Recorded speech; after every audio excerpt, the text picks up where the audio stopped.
राजनीति को आप अपनी नजर से कहाँ खड़ा देख रहे हैं? सामाजिक राजनीतिक जीवन में स्वच्छ चरित्र के व्यक्ति का रहना, सरवाइव करना, आगे बढ़ना बहुत कठिन है। असंभव नहीं है, लेकिन कठिन है। और अक्सर मेरे से भी ये लोग सवाल करते हैं, आप गांधी जी को मानते हैं, गांधी जी को फॉलो करते हैं?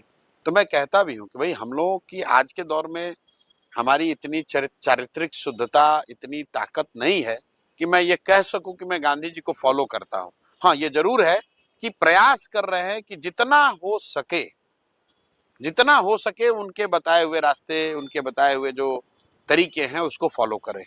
तो बिल्कुल कठिन है, और मैं ये दावा नहीं करता हूं कि हम लोगों में कोई कमी नहीं है। बहुत सारी कमियां हैं, सीख रहे हैं, सीखने का प्रयास कर रहे हैं, लेकिन नियत ठीक है।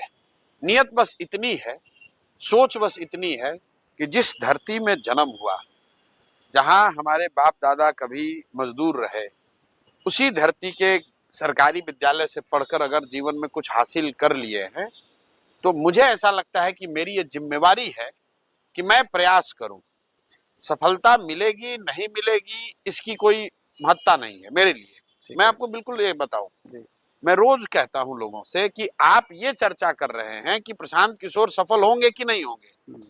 चर्चा आपको ये करनी चाहिए कि ये प्रयास होना चाहिए कि नहीं होना चाहिए बिहार में।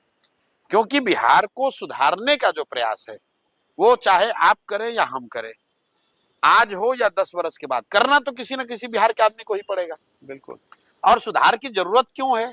इसलिए नहीं कि प्रशांत किशोर कह रहे हैं, इसलिए नहीं कि हम नीतीश और मोदी और लालू के विरोधी हैं, इसलिए कि 1970-75 के दौर में भी देश का सबसे गरीब और पिछड़ा राज्य बिहार था, और आज भी जयप्रकाश नारायण के संपूर्ण क्रांति के आंदोलन और नारे के 50 साल के बाद भी आज देश का सबसे गरीब, सबसे पिछड़ा, सबसे ज्यादा निरक्षर, सबसे ज्यादा बेरोजगारी, सबसे ज्यादा पलायन वाला राज्य बिहार ही है।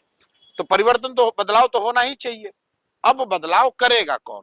तो भाई कोई ना कोई बिहार का लड़का करेगा। मैं समझता हूं कि अगर मेरी हिम्मत नहीं पड़ेगी तो किसकी पड़ेगी।